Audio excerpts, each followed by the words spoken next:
Hi everyone, welcome to my channel.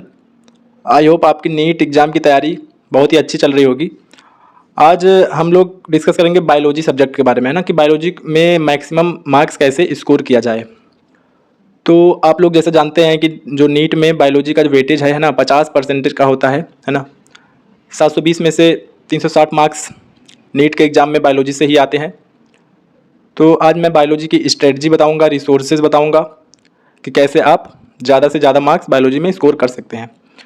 ठीक है, मैंने नीट 2021 में 340 मार्क्स स्कोर किए थे 360 में से। तो मैं आपको सब बताऊंगा कैसे कैसे मैंने एनसीईआरटी को पढ़ा था, कैसे नोट्स बनाया था। तो आप वीडियो को लास्ट तक देखिएगा। मेरा नाम इंद्रेश चौहान है और मैं एमबीबीएस फाइनल ईयर का स्टूडेंट हूँ। तो वीडियो को शुरू करते हैं। बायोलॉजी सभी विद्यार्थियों का है ना फेवरेट सब्जेक्ट रहता है। बायोलॉजी बहुत ही इंटरेस्टिंग है और बायोलॉजी से मैक्सिमम स्कोर किया जा सकता है अगर एनसीईआरटी को अच्छे से पढ़ा जाए। ठीक है, जैसा कि आप जानते हैं कि बायोलॉजी में एनसीईआरटी ही सब कुछ है। उसी से एग्ज़ाम में लगभग 95% क्वेश्चन एनसीईआरटी से ही हर साल नीट में पूछे जाते हैं। ठीक है, तो आपको फालतू इधर उधर का बुक पढ़ने की ज़रूरत नहीं है। आपको खाली एनसीईआरटी बायोलॉजी पढ़ें। उसके पहले आप लेक्चर देख सकते हैं, है ना, किसी भी टीचर का जिसका आपको समझ में आता है। उसके बाद उसका लेक्चर देख के नोट्स बना सकते हैं। नोट्स जब आप पहले एनसीईआरटी के चैप्टर पढ़ने से पहले आपको अपना बनाया हुआ नोट्स पढ़ना चाहिए। ठीक है, मैं ऐसे ही करता था। मैं जब कोचिंग कर रहा था, है ना, तो जो टीचर्स पढ़ाते थे तो मैं उसका नोट्स बनाता था। फिर पहले चैप्टर के नोट्स पढ़ता था अपना, उसके बाद मैं एनसीईआरटी का चैप्टर पढ़ता था।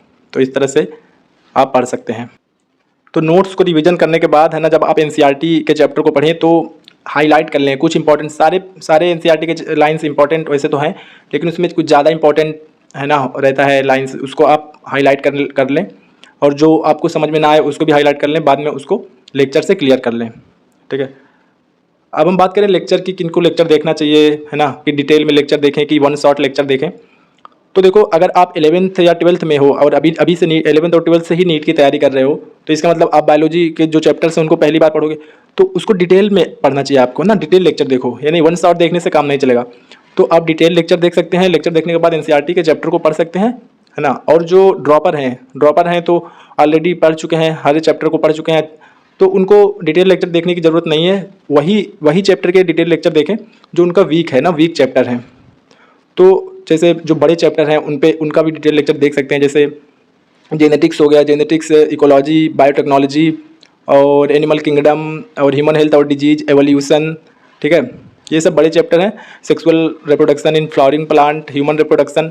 तो इन सब चैप्टर्स के डिटेल लेक्चर देख सकते हैं। और जो छोटे चैप्टर्स हैं उनके वन शॉट लेक्चर देख सकते हैं। उसके बाद आप एनसीईआरटी को पढ़ सकते हैं। याद रखें, लेक्चर देखना, ठीक है, उसके बाद एनसीईआरटी को पढ़ना, तो आपको एनसीईआरटी अच्छे से समझ में आएगा। टीचर्स की बात करें तो आप किसी भी टीचर का लेक्चर देख सकते हैं, जिस भी टीचर का आपको अच्छे से समझ में आता है ना। मैं तो अपने कोचिंग के टीचरों को ही फॉलो किया था। तो आप भी अगर ऑफलाइन कोचिंग में हैं तो उनको फॉलो करिए, और अगर ऑनलाइन कोचिंग लिए हैं तो उनसे लेक्चर देख सकते हैं।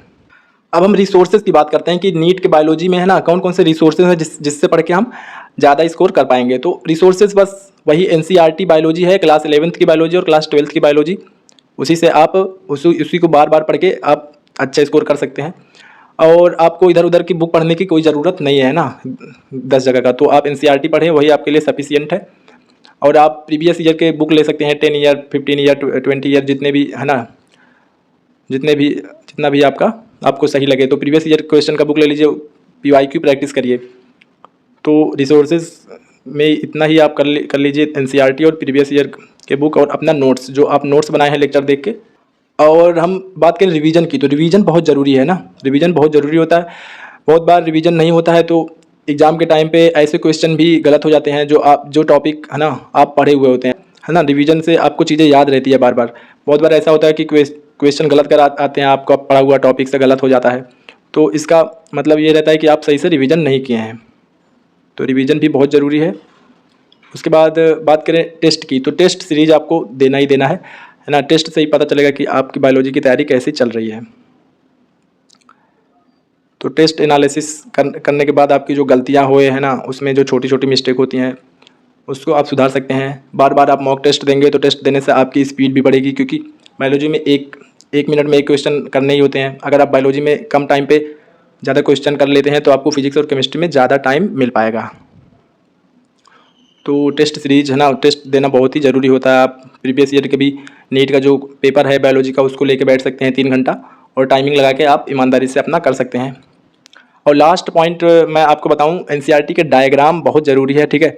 बहुत बार एग्जाम में एनसीईआरटी का डायग्राम दे देता है और डायग्राम रिलेटेड ही क्वेश्चन पूछ लेता है। तो डायग्राम को रफली आप ड्रा करो और उसको मार्क्स करो, है ना, कौन कौन से स्ट्रक्चर पाए जाते हैं। तो डायग्राम भी आपको प्रैक्टिस करना है। बहुत बार एग्जाम में सीधा डायग्राम ही दे के क्वेश्चन उसी से पूछ लिया जाता है। तो अगर आप चैनल पे नए हैं तो चैनल को सब्सक्राइब करें, लाइक करें, है ना, और ऐसे ही और वीडियो देखने के लिए हमारे चैनल को सब्सक्राइब कर सकते हैं। Thank you.